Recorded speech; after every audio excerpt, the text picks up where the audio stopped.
Hello दोस्तों, हमारे channel joint account पर आपका स्वागत है। आपने हमारे दूसरे वीडियोस में ये देखा होगा कि हम हमेशा म्यूचुअल फंड्स, इन्वेस्टमेंट, बॉन्ड्स, सोना या आदि में इन्वेस्ट करने के तरीके बताते हैं। इन सब चीजों को करने के लिए आपके पास जो पहली चीज होनी चाहिए वो है पैसे। दोस्तों, हम लोग सब कमाते हैं, बट हमें हमेशा ये सवाल रहते हैं कि हमें कितने पैसे सेव करने चाहिए, कितने पैसे यूज करने चाहिए। तो इसके लिए आपको एक बेसिक 50-30-20 का रूल पता होना चाहिए। तो आज के वीडियो में हम ये रूल को डिटेल में देखेंगे। अगर आपको हमारे वीडियोस अच्छे लगते हैं और अगर आप उनको और देखना चाहते हैं तो कृपया हमारे चैनल को सब्सक्राइब कीजिए और बेल आइकन पर क्लिक कीजिए, जिससे आपको हमारे नए वीडियो के आते ही नोटिफिकेशन मिलेंगे। अगर आपको कोई भी क्वेश्चन है या फिर अगर आपको कोई सुझाव देना है तो आप कमेंट सेक्शन का उपयोग कर सकते हैं। तो शुरू करते हैं आज का वीडियो।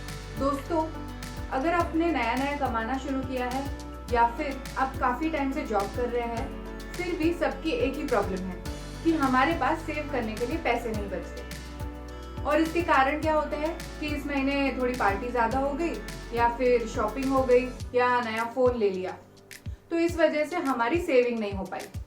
तो इसके लिए हमें 50-30-20 ये रूल जानना बहुत जरूरी है। आपकी जो इनकम होती है आपके टैक्स कटने के बाद, वो हम कंसिडर करते हैं। इसको हमें 3 हिस्सों में बांटना है। पहला हिस्सा है इसके 50%। तो आपकी इनकम का जो 50% है वो जाना चाहिए आपके रोज के खर्चे, घर खर्च या फिर आपका किराना, राशन का सामान या आपके हेल्थ इंश्योरेंस और बाकी सारी चीजें जो बहुत ही जरूरी होती है। आपके इनकम का दूसरा हिस्सा है जो है 30%, वो जाना चाहिए आपके एक्स्ट्रा खर्चों में। अगर आपको कभी शॉपिंग करनी है, मूवी देखने जाना है या पार्टी करनी है, उसके लिए आप यूज कर सकते हैं। और जो आपके इनकम का तीसरा हिस्सा है 20%, वो जाना चाहिए आपकी सेविंग में, जो कि आपकी लॉन्ग टर्म या शॉर्ट टर्म सेविंग हो सकती है या आपकी इमरजेंसी फंड के लिए सेविंग हो सकती है। अगर आप कुछ चीज EMI पे खरीदते हैं अपने क्रेडिट कार्ड से, तो उसके जो आप EMI भरते हैं वो चीज ये 20% में नहीं आएगी, वो फिर भी आपकी जाएगी 30% में, जो कि आपके एक्स्ट्रा खर्च है। तो दोस्तों, हमने ये रूल तो काफी बार सुना होगा, लेकिन हम लोगों को हमेशा यही प्रॉब्लम होती है कि हमारे खर्चे और लाइफस्टाइल एक्सपेंसेस करने के बाद हमारे पास कोई पैसे ही नहीं बचते। तो इसके लिए एक छोटी सी ट्रिक है।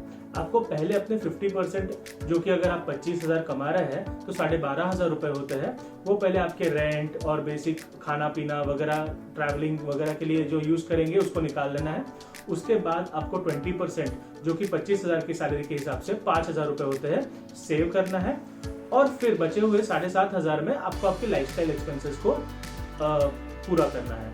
अगर आपके खर्चे, जो कि बेसिक नेसेसिटी वाले खर्चे हैं, 12,500 से ज्यादा है, तो आपको जो 30% वाला पार्ट है उससे पैसे निकालकर इस पार्ट में ऐड करने हैं। और अगर आप ज्यादा सेव कर सकते हैं तो और बेहतर है। ये रूल बिगिनर्स के लिए है, यानी अगर आप शुरुआती तौर पर कभी भी आपने पैसे सेव करना आपके लिए पॉसिबल नहीं हुआ है तो आपको काम आएगा। अगर आप ऑलरेडी सेव कर रहे हैं तो हमारा ये सजेशन है कि आप उस सेविंग्स के अमाउंट को धीरे धीरे बढ़ाना शुरू करें।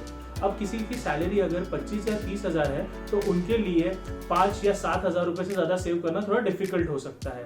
बट वही अगर किसी की सैलरी 70-80 हजार या 1-1.5 लाख रुपए है प्रति महीना, तो उनको अपनी सैलरी का 70-80% सेव करना पॉसिबल है। तो हमें ये कोशिश करनी चाहिए कि हम ज्यादा से ज्यादा सेव करें हमारी जितनी भी सैलरी है। और आपकी सेविंग्स को किस तरह से इन्वेस्ट करना है और कहाँ आपको ज्यादा रिटर्न्स मिलेंगे या कहाँ आपको कम से कम रिस्क होगा, ये आपको हमारे दूसरे वीडियोस में मिल जाएगा। तो हम ये उम्मीद करते हैं कि अगर आपने सेविंग स्टार्ट नहीं की है तो आप उसको स्टार्ट करेंगे, और अगर आप ऑलरेडी सेव कर रहे हैं तो आप उसकी अमाउंट बढ़ा सकते हैं धीरे धीरे।